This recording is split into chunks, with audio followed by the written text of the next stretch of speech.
बिस्मिल्लाहिर्रहमानिर्रहीम। I am Asif Khan Niazi from Sainvi group. हमारे पास जो आज की शख्सियत हैं, आज के जो मेहमान हैं, बेसिकली इंट्रोडक्शन उसका बस मैं इंट्रो तो करा देता हूँ, लेकिन ऑलरेडी वो न सिर्फ मुल्तान में, न सिर्फ साउथ पंजाब में, अल्हम्दुलिल्लाह पाकिस्तान में और बल्कि अब दुनिया भर में वो जाने जाते हैं। कोई भी शख्स की प्रमोशन होती है, कोई भी शख्स तरक्की करता है, वो इस वजह से करता है, पैसा कमाने के लिए कभी उसको इज़्ज़त रहनुमाई नहीं मिलती। उसकी प्रोग्रेस, उसकी ग्रोथ और उसकी जो रिस्पेक्ट है वो बांटने से मिलती है। और मैं जिस शख्स का तारुफ़ करा रहा हूँ वो उनमें से एक ही हैं, हमारे रीजन से बिलोंग करते हैं, हमारे हीरो हैं और हमारे भाई हैं, दोस्त हैं और हमें फ़ख्र होता है उनके साथ स्टार्ट में जो हम मिले थे और अब छोटे से टाइम पे हम उनका जो ग्रोथ लेवल है, जो उन्होंने इल्म हासिल किया है और जो इल्म उन्होंने बांटा है, वो देख के एक दिली खुशी होती है। और इसी खुशी की वजह से उनको रिस्पेक्ट भी है, उनका नाम भी है, उनकी इज़्ज़त भी है और पार्ट ऑफ दिस पैसा वो तो आनी है चीज़, वो तो उनको अल्हम्दुलिल्लाह ब्लेसिंग है उनके ऊपर। और उन्हीं की वजह से कई ऐसे बच्चे, कई ऐसे स्टूडेंट्स, कई ऐसे लोग जो उनका वसीला बने हैं, वो लोग भी अच्छा अर्न कर रहे हैं। मैं बात कर रहा हूँ तनवीर नाडला साहब, जो हमारे मुल्तान साउथ में, जो यहाँ के जंपल हैं, यहाँ से ग्रोथ की है। सर अस्सलाम वालेकुम। वालेकुम अस्सलाम। थैंक यू आसिफ भाई इतना डिटेल में और इतना प्यार भरा इंट्रोडक्शन कराने के लिए। बस मैं अभी आप बात कर रहे थे थोड़ी देर पहले कि यार आप किस तरह, मैंने कहा मैं हम भी वो हरफन बोला बनने की, एक तो मुल्तान की मट्टी ऐसी है जो दिल करता है काम ज़्यादा करें जी जी। और ऑन करें।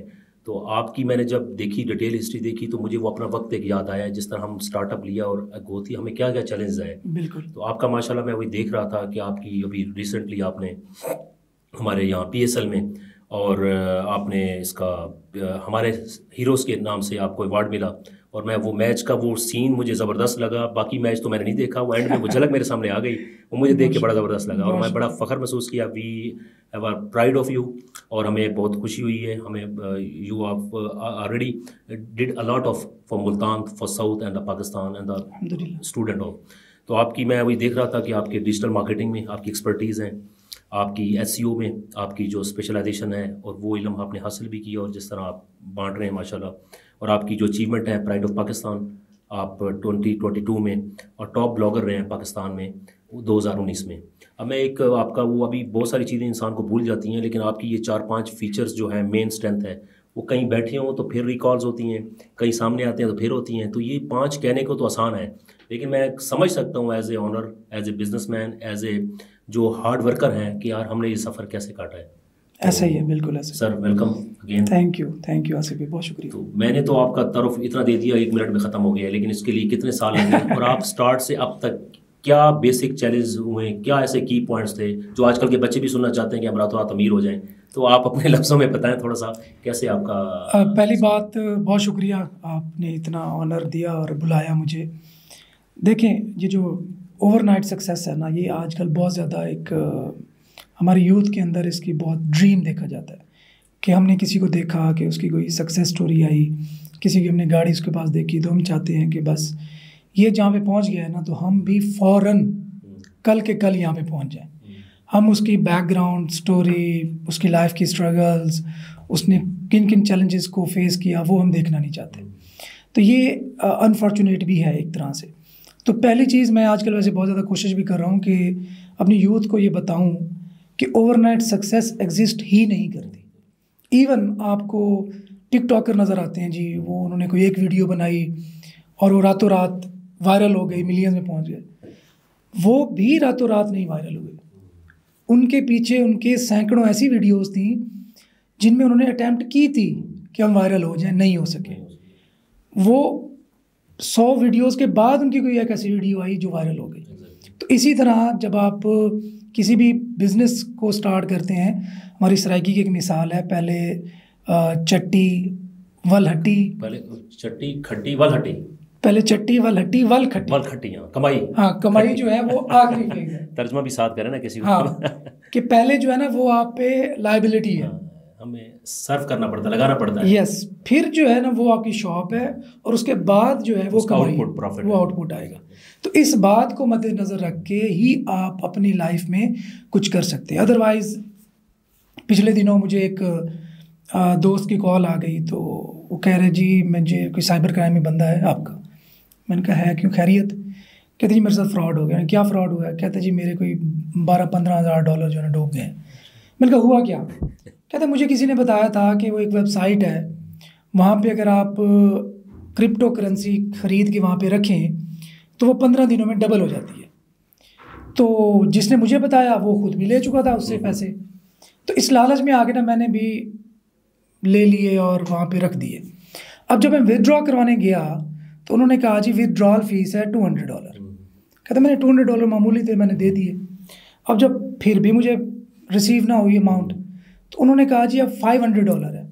तो इस तरह होते होते $12,000 मैंने वहाँ पे गंवा दिए। और जब मैंने उससे वेबसाइट का लिंक पूछा, गया तो देखा तो वो एक पॉन्जी स्कीम जिसे हम बोलते हैं वो थी।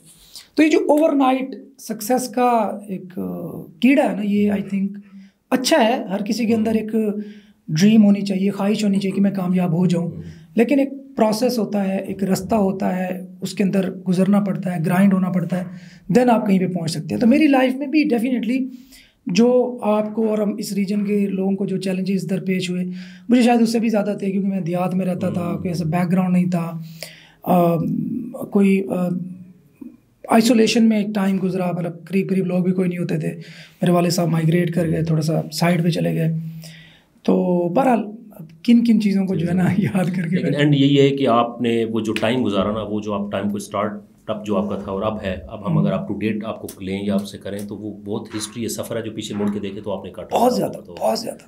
तो ये बच्चे आजकल तो ठीक है जी, एक क्लिक में हमारा जो है ना वो सीन चेंज हो जाए। अब वो सीन चेंज तो फिर कहीं और से होगा, ऐसा नहीं हो सकता। वो आपकी बात मैं कल देख रहा था, बल्कि आपके लाइव था या कोई सेशन था, कि वो हमारे पास एक ही हल है उसका, जो एक दिन में दिहाड़ी करके कमा सकते हैं। सुबह जाएं ध्यान में लगें और शाम को जो है ना वो 1500-2000 की दिहाड़ी लें, और शाम को इससे बड़ी आउटपुट जो है ना हार्ड ओवरनाइट नहीं हो सकता।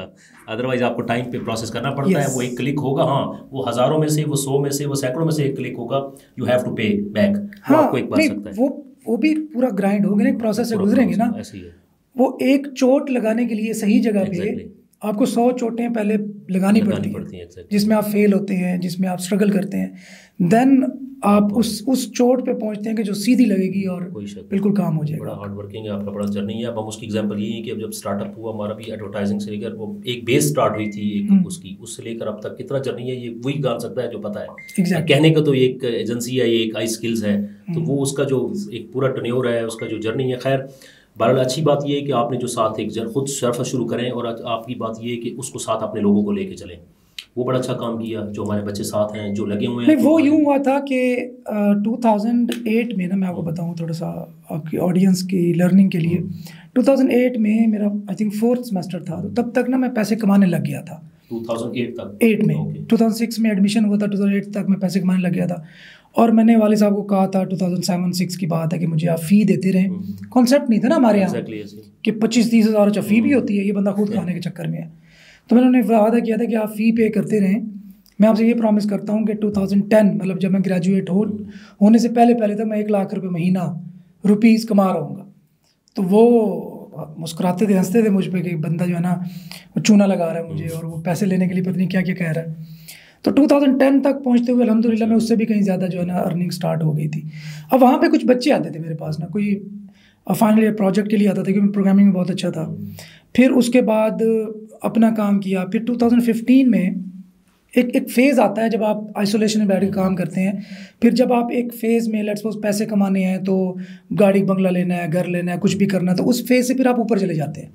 फिर जो पैसा होता है ना, बाय प्रोडक्ट होती है, वो आपकी मेन समझ लीजिए गोल नहीं रहता। एक टाइम आता है, तो उस वक्त मैंने कहा यार अब थोड़ा सा ना बाहर निकला जाए, मार्केट को भी देखा जाए, लोगों को भी मिला जाए, क्योंकि हमारा डायरेक्ट गूगल से ताल्लुक़ है या अमेज़ॉन से ताल्लुक़ है, किस तरह भी है, तो हम उनके साथ काम करें। हमारा फेलो पाकिस्तानी के साथ वास्ते नहीं पड़ता था, कंपटीशन, लेकिन हम शुक्र पढ़ते हैं कि नहीं पड़ता था। सही बात है। तो 2015 में मैंने यूनिवर्सिटी ज्वाइन की, BZU, वहाँ पे पढ़ाना स्टार्ट किया। उसके बाद एजुकेशन यूनिवर्सिटी जो मुल्तान कैंपस है यहाँ पे, उसमें पढ़ाना स्टार्ट किया। तो फिर मैंने नौजवानों की जब हालत देखी, आसिफ भैया ऑनेस्टली बता रहा हूँ, कि जब मैं पेपर लेने उनसे गया तो पेपर पे पता है क्या आंसर शीट में लिखा हुआ है, भाई हमारे माँ बाप बहुत गरीब हैं, आप सर हमें बस 50 मार्क्स देकर पास कर दीजिएगा।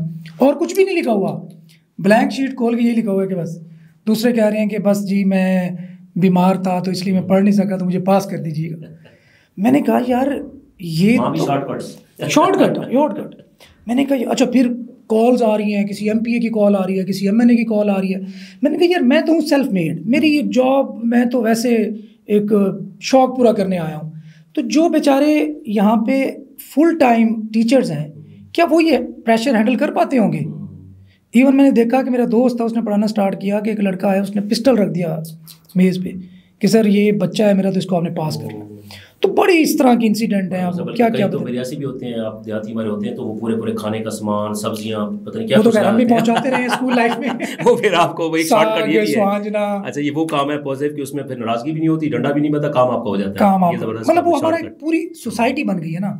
तो यूनिवर्सिटी लेवल पे जब मैंने बच्चों को देखा कि यार ये तो बेड़ा ही गर्क है, चलें आज इनको पास करके आप मार्केट में भेज दिया, फिर क्या निकलेगा, ये करेंगे क्या? बिल्कुल डायरेक्शन लेस हैं। 16 साल हो गए इनको पढ़ते पढ़ते। तो वहाँ पे मैंने चंद बच्चों को ना इंटर्नशिप ऑफर की। मैंने कहा यार आप लोगों को ना मैं सिखाता हूँ, फ्री ऑफ कॉस्ट सिखाता हूँ। तो उन पे थोड़ा सा काम किया, तो वो बच्चे ना चलने लगे, अर्निंग करने लगे माशाल्लाह। मैंने कहा यार ये तो मतलब मैं किसी काबिल हो गया हूँ। एक तो हमारा कॉन्फिडेंस बचपन से ही बड़ा सप्रेस किया जाता है ना, हम कुछ नहीं कर सकते। पेरेंट्स भी कहते हैं किसी काम का नहीं है, निकम्मा है। तो वहाँ पर थोड़ा सा कॉन्फिडेंस हुआ कि यार नहीं, हम कुछ ना कुछ इम्पैक्ट क्रिएट कर सकते हैं। तो बस उनको मैंने एम्प्लॉयड किया अपने पास। अब देन वो बरसे रोज़गार हो गए माशाल्लाह, अपना काम करने लगे। अब वो बात कर रहा था कि आप वो अपनी बात कर रहे थे कि 10,000 रुपये लेने होते हुए अबू को तो इतनी मुश्किल होती थी। तो अभी आपकी सीन जो है 2022 तक 100 मिलियन अल्हम्दुलिल्लाह स्किल्स की जो स्टूडेंट है उन्होंने अचीव किया है, रेवेन्यू बहुत बड़ी अचीवमेंट है अल्हम्दुलिल्लाह। टाइम इससे भी ज़्यादा होंगे, लेकिन देखिए लोग बेचारे में बताते भी नहीं ना। ये भी एक बड़ा फैक्ट है कि जो कमाने लग जाता है ना, वो ऐसे गायब होता है, नहीं पता लगता, वो अंडरग्राउंड हो जाता है। बस फिगर्स में तो आ रहा होता है कि जिस तरह हम कहते हैं कि वो एक पॉइंट आपके नोट तो हो जाता है, लेकिन फिगर्स की फिर अनलिमिटेड चीजें हैं, तो फिर ऑब्वियसली वो चैलेंज। बहरहाल उनके भी अपने मसाइल होते हैं। एक बंदे ने मुझे बताया, बड़े रिमोट एरिया का था, उसने सक्सेस स्टोरी दी, $200-250 पर डे बना रहा था। तो चंद दिन बाद उसने कहा सर मसला ये हुआ कि मैंने स्टोरी तो आपको दे दी, अब रिश्तेदार मुझसे पैसे उधार लेने आ गए हैं, तो अब मैं ना दूँ तो भी मसला है, तो दे दूँ तो मेरे पैसे जाते हैं। तो अभी कितना स्टूडेंट अभी आपकी एंगेजमेंट है जितनी अभी मोर देन आई थिंक 40,000 के क्या? देखिए मैंने अभी रिसेंटली ज्वाइन किया है लास्ट ईयर ना डीजी स्किल्स, ठीक है, वो फ्री प्रोग्राम है गवर्नमेंट ऑफ पाकिस्तान की तरफ से। तो उसके तहत तकरीबन 40,000 से ज़्यादा स्टूडेंट्स ग्रेजुएट हो चुके हैं, and that is absolutely free. जो लोग कहते हैं ना कि पैसे लेते हैं, उन्होंने कहा चलें ये फ्री भी करवा देते हैं, और वो उसमें क्वालिटी कंटेंट है, ऐसा नहीं है कि उसको जैसे हमने सर से उतारे। मैं वही देख रहा था, अभी हमारा जो हुकूमती ये टाइम चल रहा है और हम दिल करता है कि सब कुछ करें, लेकिन ऊपर से नीचे तक देखते हैं, सॉरी टू से, कि हम बस मायूस भी थोड़े हो जाते हैं। अब हम लेट्स सपोज मैं एग्जांपल दें, हम कुछ थोड़े से ऐसी कोई कि हमें या आपको अपॉर्चुनिटी मिल जाती है कोई सेक्रेटरी की या किसी भी एक किस्म की अथॉरिटी की, तो आपके माइंड में क्या ऐसी चीज़ें हैं जो आप सबसे पहले करेंगे? कोई एक कौन सा डिपार्टमेंट चूज़ करेंगे? ऑब्वियसली डिपार्टमेंट जो है ना वो मेरे अंदर का जो है ना, नहीं वो तो चलो हम इस तरह एक दूसरे को खुश, तो वो मैं अगर सवाल मेरा वही है कि वो पॉलिटिशियन। तो देखिए मैं तो पहला काम ये करूँगा कि मुझे कम से कम अगर सीएमशिप मिले, अगर सीएमशिप से कम मिले तो फिर तो आप इम्पैक्ट क्रिएट करने की जगह ही नहीं है। ठीक है, नहीं मतलब मैं कुछ कर ही नहीं सकता ना। ये बेचारे जो वजीर शजीर होते क्या करते हैं, चीफ एग्जीक्यूटिव, सिवाय कट लगाने के, कहीं से किसी को नवाजने के या खुद नवाजने के, अपने आप को नवाजने के, और क्या कर सकते हैं? कुछ कर ही नहीं सकते। तो इवन लेट्स अगर सीएमशिप या पीएमशिप जस्ट इन केस इमेजिन तो कर सकते हैं, कोई उसमें मुज़ाहिका नहीं है। तो मैं पहले तो ये करूँगा कि टेक्नोलॉजी की इमरजेंसी नाफिज कर दूँगा। पूरे मुल्क में टेक्नोलॉजी की इमरजेंसी है कि आपके प्राइमरी स्कूल से लेकर आपकी ब्यूरोक्रेसी तक, आपके लोकल जो गवर्नमेंट है उसमें, तमाम इदारों में टेक्नोलॉजी की एक रेवोल्यूशन में ला दूँगा। अच्छा उससे होगा क्या? देखिए हमें इस वक्त सबसे ज़्यादा मसला किस चीज़ का कि हमारे पास पैसे नहीं है। हम पैसा जनरेट क्यों नहीं कर पा रहे? क्योंकि हमें चीज़ों को इंपोर्ट करना पड़ता है। एक्सपोर्ट्स हमारी है नहीं। बिल्कुल। लेकिन अब 10 रुपये कमाते हैं, 15 रुपये खा जाते हैं, तो 5 रुपये के तो नुकसान में रहेंगे हमेशा रहेंगे। और वो फिर एक बंदा में देता रहेगा। भाई मैं भी कहेगा भाई भूखे नंगे बस कर दो, कितना मैं तुम्हें पालूं। तो उस पैसे को हमने जनरेट करना है। उसके लिए बेहतरीन जो तरीका है वो है एक्सपोर्ट्स हम बढ़ाएं।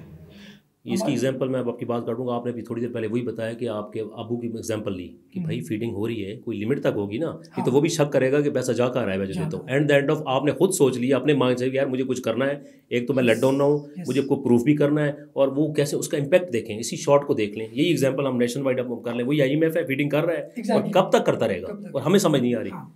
मतलब अब देखें ना, एक्सपोर्ट्स का मसला है, हमारी एक्सपोर्ट्स किस में ज़्यादा हैं? सिर्फ हम कपड़ा या कपड़े की जो मसनूआत हैं उसमें हमारा अच्छा एक एक्सपोर्ट का सिस्टम, वो भी अब तो वैसे ही वो भी डाउन हो गया वैसे। उसके अलावा सियालकोट के चंद आप कह सकते हैं कि एक्सपोर्टर्स हैं जो स्पोर्ट्स की जो गुड्स हैं ना वो मैं बाहर भेजते हैं। उसके अलावा कराची में आप कह देंगे उस पर, लेकिन वो इतना नहीं है कि पाकिस्तान सेल्फ सस्टेनेबल हो, सपोर्ट कर सके, सपोर्ट कर सके। अब उसमें ये करना पड़ेगा कि हमें IT एक्सपोर्ट्स पे मेन ध्यान फोकस देना पड़ेगा। पूरी दुनिया कोविड के बाद ऑनलाइन चली गई है, पहले तो थी लेकिन अब तो एक समझ ले हर इंसान, हर बिजनेस, छोटा छोटा काम भी जो है ना वो ऑनलाइन चला गया। अब अगर हम स्कूल के बच्चों को पढ़ाएं, वहाँ से स्टार्ट लें उन बच्चों को कि भाई और कुछ भी नहीं करना। लोग कहते हैं जी ये ख्वाबी बातें हैं, मैं आपको रियलिस्टिक होकर बता देता हूँ ना। आप टीचर्स को नए सिरे से ट्रेन करें, तमाम टीचर्स को, उनको IT की तालीम दें और उन पे फ़र्ज़ कर दें कि भाई आपने अगर अपने आप को एडवांस ना किया आज के दौर के लिहाज से तो आप ऑब्सोलीट है, आपको नाराज़ होने की ज़रूरत नहीं है। बिल्कुल हाँ, तो अब बच्चों को क्या करें? बच्चों के लिए हर प्राइमरी स्कूल में, या चले इतनी हमारे पास बजट नहीं है, हर मिडिल स्कूल में वैसे है, मैं ये भी कहता जाऊँगा, हर मिडिल स्कूल में या हाई स्कूल में कम से कम एक बहुत बड़ी state of the art internet lab हो, जिसके अंदर वो machine learning, programming, artificial intelligence, robotics, ये जो चीज़ें हैं बेसिक्स जिनसे हम एक्सपोर्ट के काबिल हो सकते हैं, उनकी इमरजेंसी के बच्चों को कहें भाई तुम्हें पैसा देते हैं, तुम्हें लंच देते हैं, तुम्हें फैसिलिटीज़ देते हैं, तुम्हें कोई स्टार्टअप करना है उसके लिए हम प्राइवेट इदारों को तुम्हारे साथ मुंसलिक करते हैं, वो तुम्हें फ़ंड करेंगे, तुम करो। वेस्ट में क्या होता है, ये जो हम यहाँ से हमारे बच्चे यूनिवर्सिटी की स्कॉलरशिप पे जाते हैं बाहर, वो कौन फंड करती है? ये बड़ा क्वेश्चन था, मेरे माइंड में आता था कि यार उन्हें कितनी नफल का सवाब होता है कि वो जो यहाँ से, हाँ यहाँ से वो टिकट भी देते हैं उन्हें, वहाँ पे मुफ्त तालीम भी होती है और उस साथ स्टाइपेंड भी देते हैं, ये जो PhD करने वाले बच्चे होते हैं। तो पता चला कि भाई ये जो IBM है, ये जो नोकिया है, ये जो सैमसंग है, ये लोग उन यूनिवर्सिटीज़ को फंड करते हैं कि हम आप स्टूडेंट्स लाओ, ये एरिया है, इसमें रिसर्च करवाओ उनसे। लेट्स सपोज कि बैटरी की, मोबाइल की बैटरी की लाइफ बढ़ानी है, बच्चों को लगाओ इस पे। ये किस्म की वो जस्ट लाइक फैक्ट्री हो गई ना, कि आप प्रोडक्शन डिपार्टमेंट अपना ले रहे हैं, आउटसोर्स कर रहे हैं कि हमें ये ब्रीड चाहिए, वो तैयार करें और हम आपसे लॉट लेंगे। ये चीज़ इन्वेस्ट देखें कर रहे हैं वो फ्यूचर पे, फ्यूचर के लिए कर रहे हैं। वो बच्चा आज तो उनके काम नहीं आएगा ना, बिल्कुल ऐसे ही नहीं, वो 2 4 5 10 साल बाद काम आएगा। और ये भी है कितना काम आएगा ये नहीं पता, बट उनके पास इतनी क्वेश्चन उनमें से 10 15 20% वो अटेन कर लेते हैं कि वो अपने टारगेट्स पूरे कर लेते हैं, उनको अचीवमेंट मिल जाती है। ये बहुत बड़ी बात है। देखिए ना, अब ये मैं देख के हैरान हो गया कि जो बड़ी कंपनीज होती हैं ये क्यों इन्वेस्ट करती हैं और इस लेवल पे हैं क्यों, इन्हें क्यों बीट नहीं किया जा सकता? वो इसीलिए कि वो इन्वेस्ट अपने आप को अपडेट करने के लिए करते हैं और उसकी इन्वेस्टमेंट की कोई लिमिट्स नहीं है, उनको आउटपुट मिलती है, भले परसेंटेज ऑफ शॉर्ट भी हो लेकिन उसका आउटपुट इतना बड़ा होता है कि वो सर उनका मसला एक बंदा हल करे, वो 100 बंदा हल करे, मसला हल हो गया ना। एक रिसर्च एग्जैक्टली ऐसे ही है, वो फुलफिल हो गई, उन्हें उनका सोल्यूशन मिल गया, काम हो गया। तो बहरहाल पाकिस्तान की बात कर रहे थे, तो अपनी एक्सपोर्ट्स को हम बढ़ाएंगे। उसके बाद हर डिस्ट्रिक्ट लेवल पे मैं कहूँगा जी एक पूरा एक स्टार्टअप इकोसिस्टम बनाए, जहाँ पे FBR का भी एक समझ लेंगे डेस्क हो, वहाँ पे टैक्सिंग का, वहाँ पे ये जो लोकल हमारे इदारे हैं, अगर स्टार्टअप किसी को करना है तो हमें बड़े मसले आते हैं कंपनी के रजिस्ट्रेशन में, बैंक के अकाउंट ओपनिंग में, हर चीज़ उनको हर चीज़ वहीं पे दे दें कि भाई तुम्हें हमारी तरफ से टेंशन नहीं होगी, काम करो। काम ना किया तो फिर लितर पोला करेंगे हम, लेकिन काम करो। At the end of short ये कि काम करना पड़ेगा। हाँ देखिए, अभी राइट नाउ हमारे बच्चों का मसला क्या है, हमारी पूरी कौम को क्या मसला है, हमें 2 वक्त के रोटी की इतनी फिक्र है कि हम प्रोडक्टिव क्या सोचेंगे। लेकिन अब मुझे रात के खाने की फिक्र है, मैं पहले उसके बारे में सोचूंगा कि मैं उस चीज़ के बारे में सोचूंगा जिसका मुझे पता ही नहीं है, कि मैं रिसर्च करूं 2 साल बाद मुझे उसका आउटपुट मिले ना मिले। गोरे क्यों कामयाब हैं? क्योंकि उन्हें रोटी की फिक्र नहीं है। exactly. वो स्टेट कहती है कि भाई टेंशन ना ले, ये जिम्मेदारी हमारी है, तेरी रोटी कपड़ा मकान हमारे जिम्मे है, तो अपना काम कर। दिस इज़ वाई वो खुल खेलते हैं, ज़िंदगी जीते हैं, नई नई चीज़ों को बारे में सोचते हैं। मतलब हमारा कोई बाबा बैठा होता किसी सेब के दरख्त के नीचे और वो गिरता, तो उसने कहा कि 10 रुपये का नुकसान हो गया।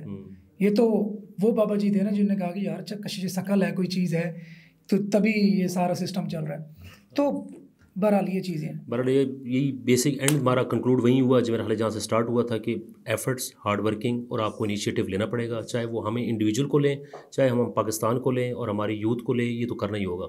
और उसी का रिजल्ट मिल रहा है हमें, जितना जो खुद से कर रहे हैं, जो खुद से इनिशिएटिव कर रहे हैं, जो खुद से हार्ड वर्क कर रहे हैं।